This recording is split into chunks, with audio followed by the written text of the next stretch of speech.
I bet everybody watching, especially when you're when you're listening to Clint, Yeah, is we like, need I need wine. a drink. Yep. So, so if you are one of those people, go get yourself some Allison Wine Promo.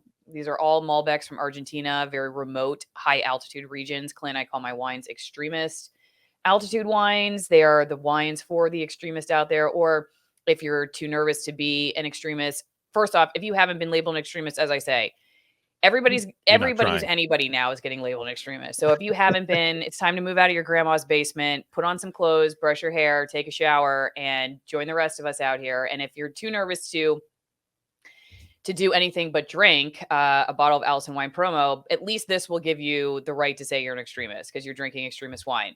If Fewer if your pesticides, the grapes. if What'd you if say, your Clint? wine if your wine isn't on a watch list, don't drink it. Yeah, exactly. Exactly. So I love that. That's gonna have to be on one of the bottles at some point. I'm gonna have my own bottles. That's amazing. Yeah. So you know what? And maybe they'll get tried. Well, they won't because they'll have no due process either. But maybe they'll start throwing my wine in jail with you, and then you'll at least have something to drink while you're waiting for your lawyer to show up for the next 5 years. That's right. So you want one from 8,200 feet, oldest vineyard in Argentina, over 200 years old. This is one of my wines. You want one that comes from 6,000 feet, hand harvested grapes, small family farm, limited production. We got one of those too. You want one named after the Cowboys that use natural fermentation? I got that too. Can't get it at the local supermarket. Why would you want to? This is a great way to support my work. You get 50% off the wine and 50% off shipping. It's a great Mother's Day gift. Some people say, you know what? I really don't like my mom. Not going to buy it for my mom. That's fine too. Get it for yourself. Okay. Celebrate Mother's Day by having a great glass of wine in honor of your terrible mom. Whatever it is, we got it for you. Go get yourself some extremist altitude wine. And thanks to Bonner Wine for supporting my channel. And thanks for Clint for being here and sitting through my promos. Okay. Next question about this. Let's go into ESG.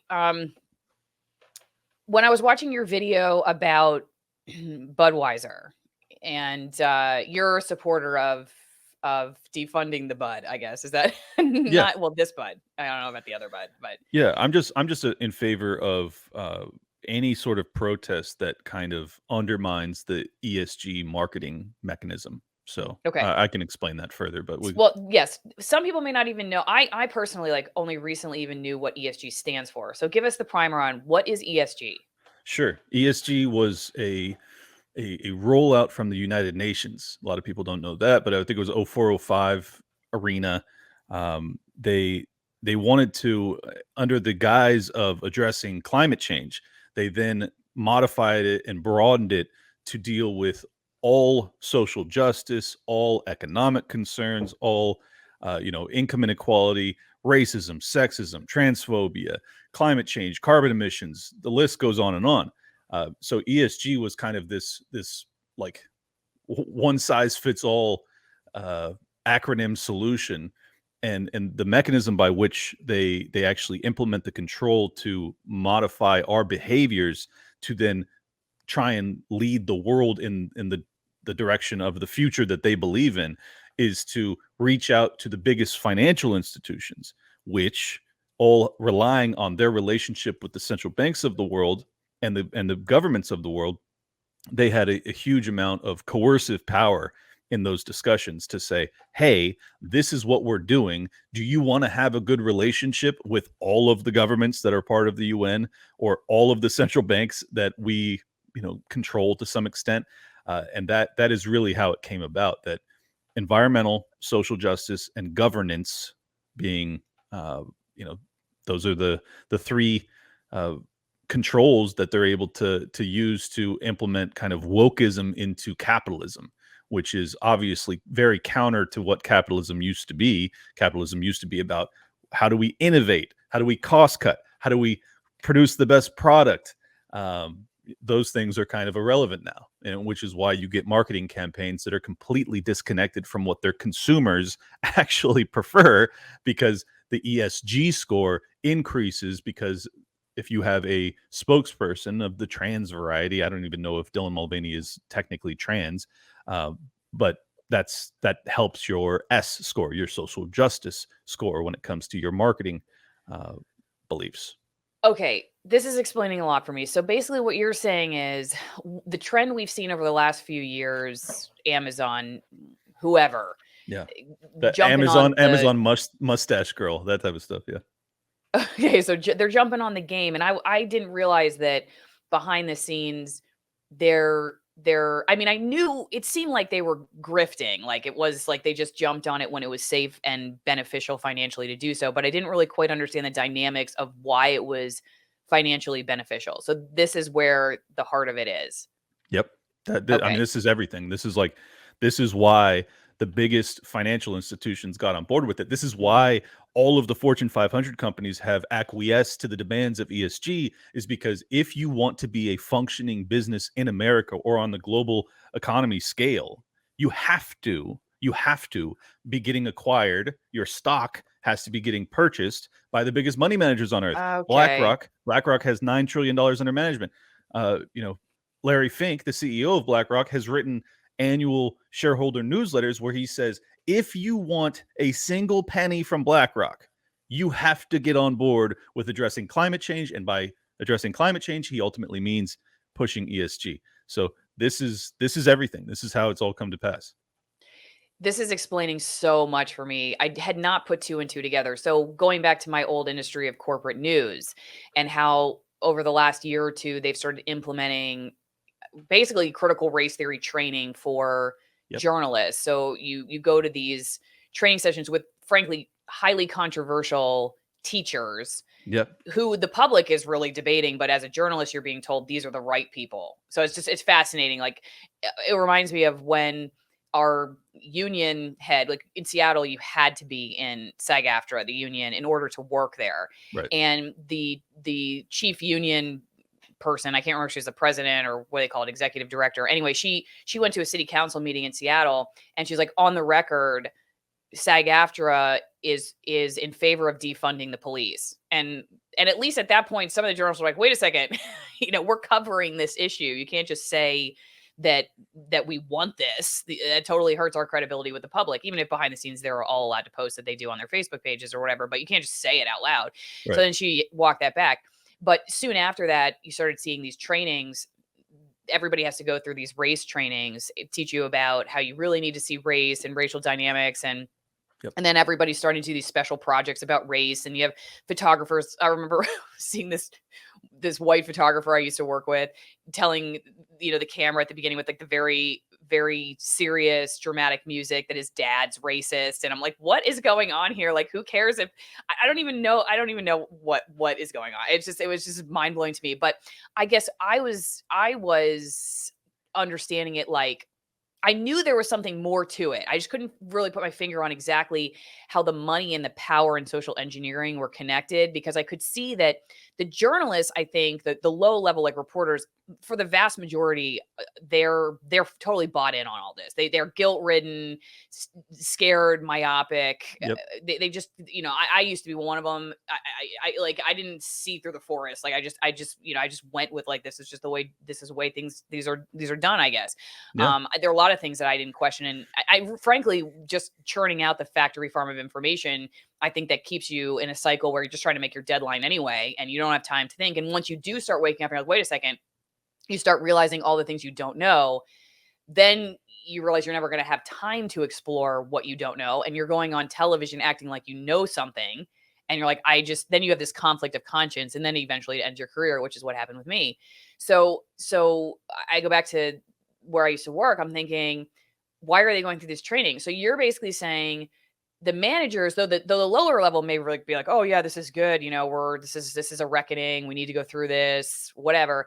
The managers, even if they do have a little bit of that sort of social justice chip on their shoulder, Mhm. that there is a financial incentive for them to be doing it. So they're all doing this because of what you're talking about. There is a Yes. financial reason, not just because we think, because Clint, it seems so odd if they're losing viewers, or like Budweiser's losing customers. Why do they keep going down these roads? Chris Whalen, CPA, was on yesterday. He was like, why are these cities having all these policy choices that seem like they're driving people out of town? Like, what's the deal? It doesn't seem like from a financial perspective that it makes a whole lot of sense. Well, you guys have glean the truth, even if you didn't understand the inner workings as to why this transpired. But look, anytime you see something that really doesn't make sense, you need to find where is a government involvement that actually has access to the creation of currency, because the only way a sick ideology can persist for an extended period of time, in my estimation, is particularly when it comes to businesses, is if they are ultimately being backed by the government or backed by the printing press, because otherwise they would go bankrupt. Correct? I mean, that's how it works. Right. If you're doing something unsustainable, it's not sustainable. Yeah. You would ultimately go under. So if you're not going under, you have to ask yourself why. This is the whole reason that I went down this rabbit hole a couple of years ago, is because as an entrepreneur, as someone who managed hundreds of millions of dollars, I'm looking around me going, none of this makes sense. I have to get to the bottom of how, like, where is the government involvement to lever this pressure to make this happen? Mhm. And that's when I discovered ESG. But there's another aspect of this which you were actually touching on. Those training programs that you were referencing are usually referred to as diversity, equity, and inclusion programs, or DEI. Um, Executive Order, August 2011, Barack Obama, he dictated that all federal departments, all of them, had to have DEI implemented within their organizations. By 2012, you look at Kenneco the Great's tweet from yesterday, where you see the exponential increase in the use of racism and sexism and transphobia and all this stuff, all these woke, catchphrases that picks up steam in 2012, and then it just becomes parabolic after that up until today. But before that, the news never talked about any of these things, hardly at all. So my personal opinion is that ESG was the financial kind of inception point in 2004, 2005. It was picked up by Klaus Schwab and the World Economic Forum in 2010, 11. And then you have Barack Obama rolling out that executive order to implement DEI, which is also part of ESG because that helps with your ESG score. In August of 2011, he implements that. Then you have the media, which dutifully does its job of propagating the same, Marxist nonsense, as far as I'm concerned. And then it evolves into a dual pincer attack, is how I describe it, where you have the kids that are coming out of these Marxist indoctrination, academic centers, Ivy League schools, and then you also have the financial imperative that comes from the top down, which is the ESG and the money managers of the world. That's my thesis. People still think I'm crazy, but I've done a hell of a lot of research on this stuff, and I'm pretty sure I've got a good idea as to how this craziness came to pass. Mm-hmm. Well, one thing you said at the very beginning, the idea that if something doesn't seem to make sense, you have to ask why, because it's somewhere it will make sense. Like it will make sense if you follow it far enough. Yeah. Why or it will end. I mean, but if it persists, then there has to be some sort of powerful entity involved. And ultimately, what's the most powerful? The guys with the printing press. That's always the most powerful person. What do you think is more attractive to people, power or money? Or what runs the world? The desire for power or the desire for money? Well, I think for most people, once you get a certain amount of money, you just want power, because you once you get to a certain, I'm pretty wealthy myself. Once you get to a certain amount of income, like, you don't really need more money. Like, what are you going to do? Like, are you going to buy a private jet? Are you going to be one of those people? Or do you want to have some say over civilization? And for me, that's actually why I stopped being a mortgage broker. Is I didn't want to have really say over civilization. I just saw civilization melting down, and I was like, all right, I want to have some influence here. I want to be able to try and course correct, because I think we're headed down a dangerous path. Well, I think many of the rich and powerful feel the same way, but they just their solutions to all this are counter to my worldview. I believe in human autonomy and individual liberty, and I believe that the people, and then the diminution of the state, is keeping the state as small as possible so that the individual has as much power as possible, is ultimately the best formulation for a free and just and prosperous world. And that's the type of world I would like to live in. These people, unfortunately, believe that having as much power accumulated at the top where they are, so that they can dictate all of the changes, kind of a technocratic top-down approach to civilization. That's really their worldview. So I think most of them are driven by power at this point. I agree. I think one of the things that people get wrong a lot about the media or like people like Bill Gates, who we run, the media runs total publicity for all the time, is that I think it's a spiritual thing. I frankly think it's like the God complex. I think that the buy-in as a journalist now is that maybe has always been for a lot of people, is that you are doing the public some kind of good, like you're doing a public service. And if you For can sure. twist that just a little bit, for instance, like the vaccination campaigns and whatnot, or elections. We can't show you this stuff because it's for your own good. That's how journalists now are being indoctrinated, that censoring is a public service for a Correct. journalist. Yeah. And They honestly believe that. It's yeah, unbelievable. they do believe that. Yeah, they do. And yeah, if you can get enough people in the information sector to believe that silencing others is journalism and that they're saving your life, like in the same way that I don't let my daughter have 18 popsicles before bed, that's a powerful brainwashing tactic for journalism, I Heck think. yeah. I mean, and it gives you moral superiority while being a tyrant. Think about how sick Yeah. that is. Like you're so confident that you're Yeah. correct, that you're going to suppress any dissident thought during a pandemic. Like, Yeah. have you lost your minds? Mhm. Um, and I think the truth is they have. These people have lost their minds. They have complete moral certitude while being wrong about almost everything.